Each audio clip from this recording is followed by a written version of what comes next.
The night Blake Harrington learned he'd been cut from his father's will, he drove his Ferrari off Cliffside Road at 120 miles per hour. As the sports car plummeted toward the churning Pacific below, time slowed. In that suspended moment, Blake saw not his life flashing before his eyes, but her face, Eliza, his father's new bride, barely 30 years old to his 35. The woman who'd just inherited everything he'd always taken for granted.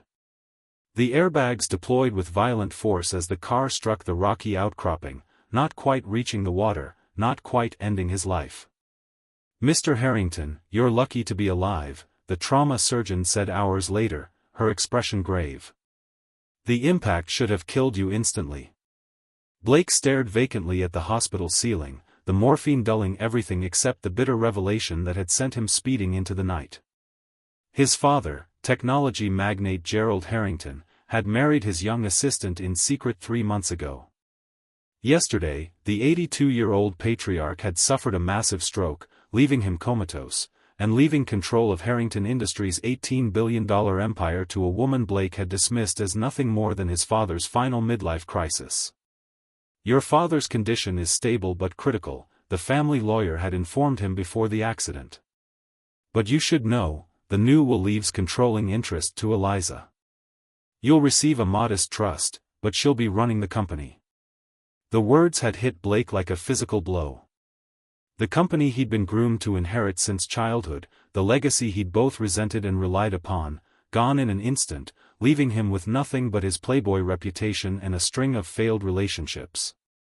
What made it unbearable wasn't just the lost fortune, it was knowing his father had deemed him unworthy.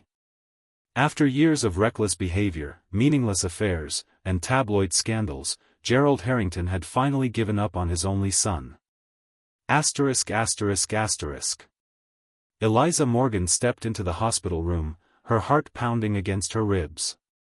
The man lying before her looked nothing like the arrogant billionaire heir from magazine covers, his face bruised, arm in a cast, vulnerability evident in the way his eyes darted toward her and then away. She clutched the folder containing Gerald's medical information, her wedding ring catching the fluorescent light. "I didn't come to gloat," she said softly, setting the folder on the bedside table. "Your father's doctors wanted you updated on his condition." Blake's laugh was bitter. "How considerate of my new stepmother. Though I'm surprised you could tear yourself away from counting your windfall." The accusation stung, but Eliza maintained her composure. "I've spent the last 16 hours beside your father's bed while you were busy trying to kill yourself. I think I've earned a break." She moved toward the window, putting distance between them, fighting emotions she couldn't afford to show. "The board is meeting tomorrow. They'll want to know if you're planning to contest the will." "Why wouldn't I?" Blake struggled to sit upright, wincing. "My father built that company. I was raised to run it." "You were raised to run it into the ground," Eliza countered, her calm facade cracking. "Your father changed his will after you lost the company $300 million on that reckless acquisition in Singapore. He was protecting his legacy." Their eyes locked, the tension between them electric and dangerous. Neither knew that across town, in Gerald Harrington's private hospital suite, the old man's fingers had just twitched, the first sign of consciousness since his stroke. Who was this woman who dared speak to him this way? Blake studied Eliza as she stood silhouetted against the window. She wasn't what he'd expected.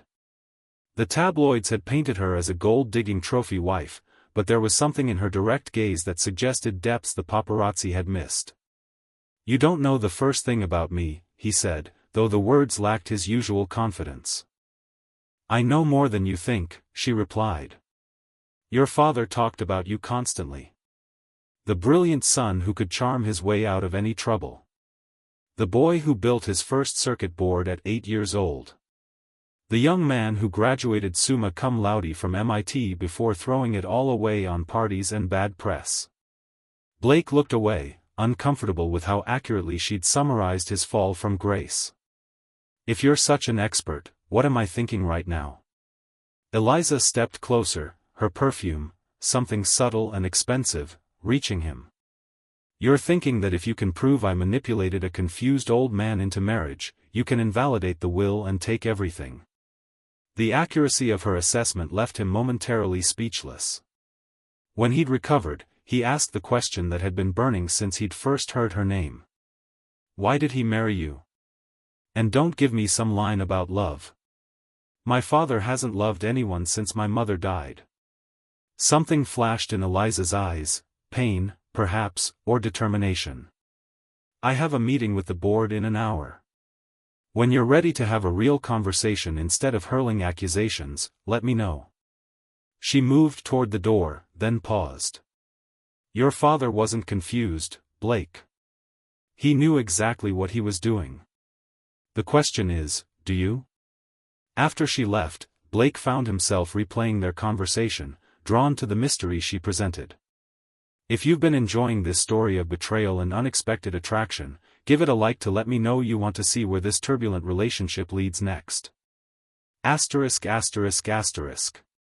3 days later, Blake stood in his father's office at Harrington Tower, the Manhattan skyline spread before him like a kingdom just beyond his reach. His discharge from the hospital had come with strict orders for rest, but rage and curiosity had driven him downtown instead. You shouldn't be here, said a voice behind him. Eliza stood in the doorway, dressed in a tailored suit that somehow managed to be both professional and alluring. The board meeting isn't until tomorrow. Funny, I was about to say the same to you. Blake gestured around the office that had been his father's sanctuary for 30 years. This room has been off-limits to everyone except family. I am family. She held up her left hand, the platinum wedding band gleaming. Legal documents say so, even if you don't accept it. Blake moved toward her, narrowing the gap between them. What was your angle? Did you seduce him? Convince him I was unworthy? What's your endgame here? Instead of backing away, Eliza stepped closer, until they were nearly touching. Your father approached me with a business proposition. A merger, essentially. His resources and my. Your youth? Your body? Blake interrupted, the words bitter on his tongue. My brain, she corrected sharply. My innovations. I developed the quantum encryption algorithm that's going to revolutionize Harrington's cybersecurity division. Your father recognized my potential when no one else would. Blake's eyes widened slightly. The quantum encryption project had been highly classified, his father's pet project for the past year. If she was telling the truth. Check the patents, she continued, noting his surprise. I'm not just some trophy wife, Blake. I'm the future of this company, with or without your approval. Before he could respond, her phone buzzed. The color drained from her face as she read the message. It's your father, she said, all pretense of composure vanishing.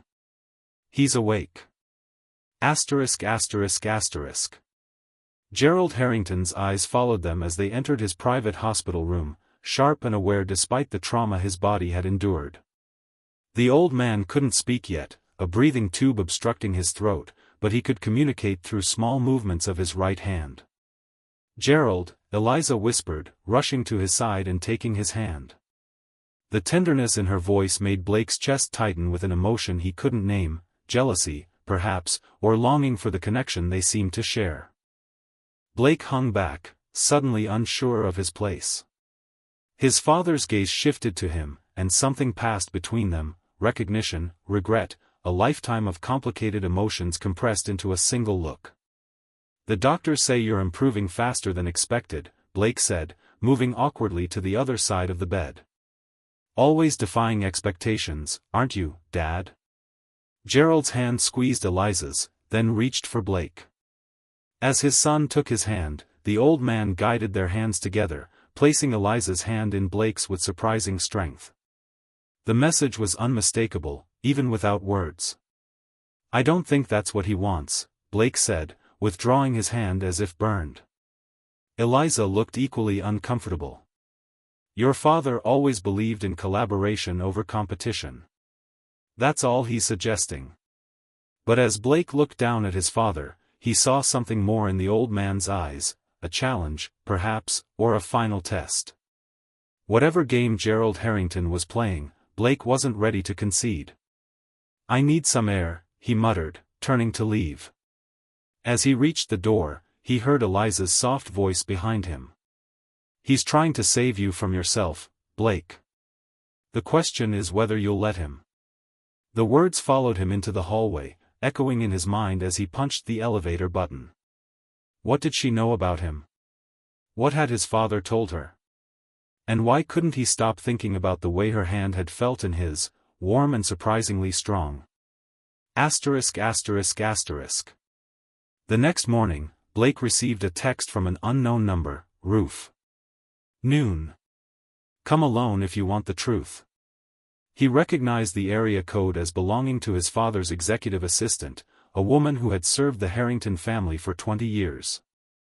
The rooftop garden of Harrington Tower had been his mother's project, a green oasis 40 stories above Manhattan.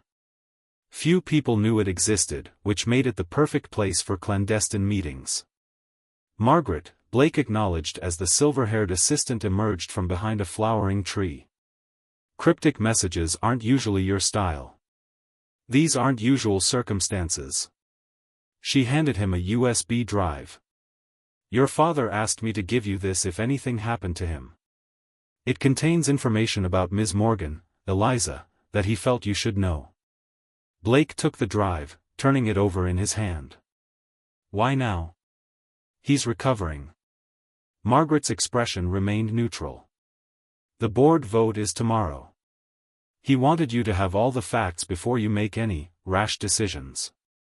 As she turned to leave, Blake called after her. What's on it? She paused. The truth about why he married her. And why he changed his will. With that, she disappeared into the elevator, leaving Blake alone with his thoughts and a small device that might change everything. If you're intrigued by what secrets the USB drive might contain, let me know in the comments.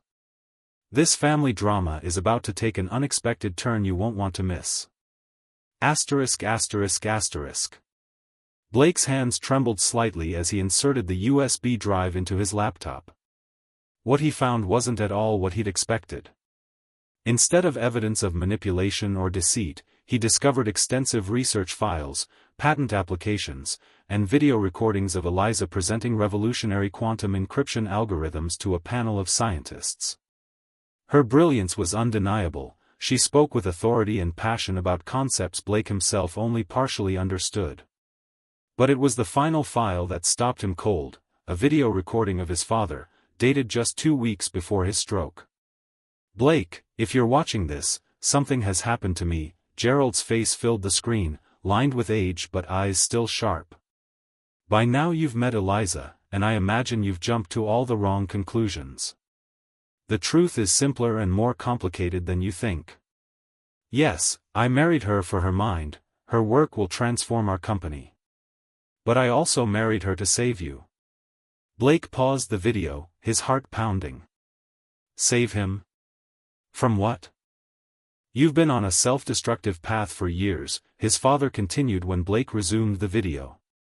The board was ready to vote you out completely. This arrangement gives you time to prove yourself, time to learn from someone who understands innovation in ways neither of us ever could. Eliza doesn't know I'm recording this. She agreed to our arrangement believing it was purely business. She gets resources and recognition for her work, the company gets her patents. But I added a condition to my will that she doesn't know about. Gerald leaned closer to the camera, his voice dropping.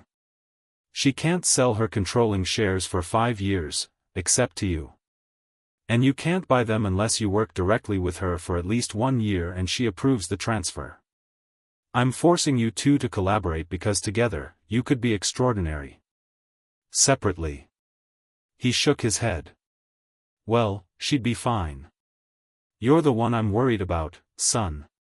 The video ended, leaving Blake staring at a black screen, emotions warring within him. His father had outmaneuvered him from what might be his deathbed, a final chess move designed to force Blake into becoming the man Gerald had always believed he could be. The revelation left him with a choice: continue fighting Eliza for control, or accept his father's challenge and work with the woman who now held his future in her hands. *****. Eliza was reviewing quarterly projections when her office door swung open. Blake strode in without knocking, his expression unreadable. "We need to talk," he said, closing the door behind him. She set down her tablet. "I'm listening." Blake placed a USB drive on her desk. "My father left me this. It explains your arrangement with him, the marriage, the patents, everything." He paused, studying her reaction. "But it also revealed something you didn't know." Eliza's composed expression faltered. "What are you talking about?" "The terms of his will. You can't sell your shares for 5 years, except to me. And I can't buy them unless we work together for a year and you approve the transfer." The color drained from Eliza's face. "That wasn't our agreement. He promised me autonomy." Apparently, my father had other plans. Blake circled her desk, coming to stand beside her chair. "He wanted us to work together. He thought we'd be complementary."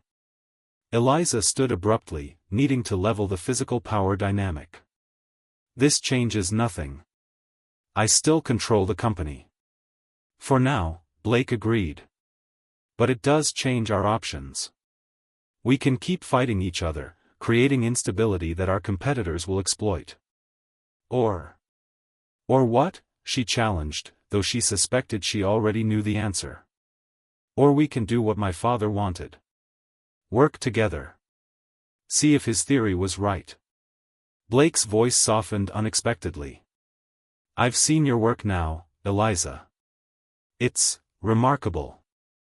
And while I hate to admit it, you might be exactly what Harrington Industries needs." Eliza searched his face for signs of manipulation or deceit, finding none. "And what do you bring to this partnership besides your last name?" A ghost of his famous smile appeared. 15 years of industry relationships. Knowledge of our operations that no amount of research can provide. And he hesitated, a lifetime of watching my father build something extraordinary. The tension between them shifted, transforming into something equally powerful but less antagonistic. Possibility hung in the air, a truce, perhaps, or something more. 1 year, Eliza said finally. "We try it your father's way for 1 year. After that, we reassess." Blake extended his hand. "Partners?" As Eliza took his hand, neither could ignore the electric current that passed between them, or the unsettling realization that Gerald Harrington might have orchestrated more than just a business arrangement. ****. 3 months into their uneasy alliance, Blake and Eliza had fallen into a rhythm that surprised them both. By day, they navigated board meetings and product launches with a unified front that silenced the skeptics. By night, they often found themselves working late in Gerald's office, takeout containers and strategy documents scattered between them. "The security team needs an answer by morning," Blake said, loosening his tie as he paced the office. "If we delay the quantum encryption rollout, we risk losing our competitive edge." Eliza rubbed her temples, feeling the pressure of the decision. "And if we launch prematurely and there's a flaw in the algorithm, we risk everything. The company's reputation, our clients' data. Your legacy," Blake finished, stopping his pacing to look at her. "That's what this is really about, isn't it? You're afraid of failing. Aren't you?" she countered, rising to face him. "Every day," he admitted, surprising her with his honesty. "But my father taught me that calculated risks are the only way to stay ahead." He stepped closer, close enough that she could smell his cologne. "He also taught me to trust my instincts. And right now, they're telling me to trust you." The words hung between them, carrying more weight than either was prepared to acknowledge. Eliza looked away first, gathering papers to hide her confusion. In the months they'd worked together, she'd glimpsed the man beneath Blake's careless playboy facade, brilliant, perceptive, and far more vulnerable than he appeared. We'll launch as scheduled, she decided, meeting his gaze again. But with enhanced monitoring protocols. I'll stay on-site through the first 72 hours. Blake nodded, relief evident in his expression. As they gathered their things to leave, his phone buzzed. The color drained from his face as he read the message. "What is it?" Eliza asked, alarmed by his reaction. "My father," Blake said, his voice tight. "They're taking him off the ventilator tomorrow. The doctors say." He swallowed hard. "They say we should prepare for the possibility that he won't breathe on his own." Without thinking, Eliza reached for his hand, offering comfort she hadn't planned. "I'll go with you." Their fingers intertwined, neither acknowledging the line they just crossed, from reluctant business partners to something undefined but undeniably personal. If you're invested in Blake and Eliza's journey, drop a heart in the comments. Their story is about to take an emotional turn as they face the possible loss of the man who brought them together. *****. Gerald Harrington confounded the doctors by breathing unassisted when they removed the ventilator. Though still unable to speak, his recovery progressed steadily, bringing with it a new dynamic between Blake and Eliza. As they shared hospital vigils and company responsibilities, their initial animosity transformed into cautious respect, then genuine admiration, and finally something neither was prepared to name. The quantum encryption launch was a resounding success, sending Harrington Industries stock soaring and cementing Eliza's reputation as a technological visionary. Blake, meanwhile, surprised the board with a series of strategic partnerships that expanded the company's global footprint. "We make a good team," Blake admitted one evening as they shared a rare celebratory drink on the office balcony. The Manhattan skyline glittered before them, a testament to what they'd accomplished together. "Your father knew what he was doing," Eliza agreed, her voice soft. "He saw complementary strengths where we only saw competition." Blake studied her profile in the city lights, allowing himself to acknowledge what he'd been denying for weeks. Eliza wasn't just brilliant and determined, she was captivating, with a quiet strength that challenged and intrigued him. The realization was both exhilarating and terrifying. "Eliza," he began, uncertain how to express the shift in his feelings. Before he could continue, his phone rang. The hospital. Gerald had taken a turn for the worse. *****. The sterile hospital corridor seemed endless as Blake and Eliza rushed toward the ICU, their earlier moment forgotten in the crisis. When they reached Gerald's room, they found him conscious but clearly struggling, his vital signs unstable. "He's been asking for you both," the night nurse explained, ushering them in. "The doctor's on her way, but..." The unspoken message was clear, this might be goodbye. Blake approached the bed first, taking his father's frail hand. "We're here, Dad," he said, his voice steady despite the emotion threatening to overwhelm him.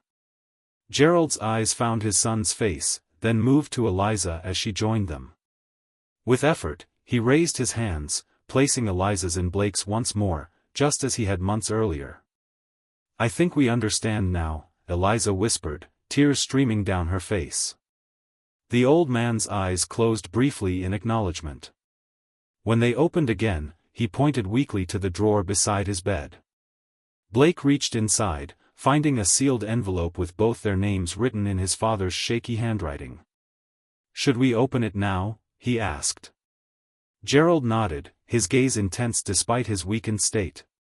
Inside was a single sheet of paper, not a letter as they'd expected, but a document transferring Gerald's remaining shares equally between them, effectively making them equal partners regardless of the original will's terms. At the bottom, in careful script, were the words, "Together, you're stronger than either of you alone. Trust each other. Trust yourselves." As Blake and Eliza absorbed the significance of this final gift, the monitors surrounding Gerald began to alarm. Medical staff rushed in, forcing them to step back as a team worked to stabilize the failing heart of the man who had irrevocably changed both their lives. In the chaos of that moment, Blake reached for Eliza's hand, finding in her touch the strength to face whatever came next, together. ****. Gerald Harrington died at 3:17 a.m., slipping away peacefully with Blake and Eliza at his bedside. In the days that followed, they moved through the rituals of grief in tandem, the funeral arrangements, the board notifications, the public statements. Their shared loss created a bond neither had anticipated, transcending their initial animosity and tentative partnership.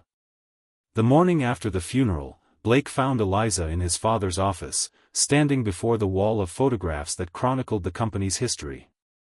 "I never asked why you agreed to my father's arrangement," he said, closing the door behind him.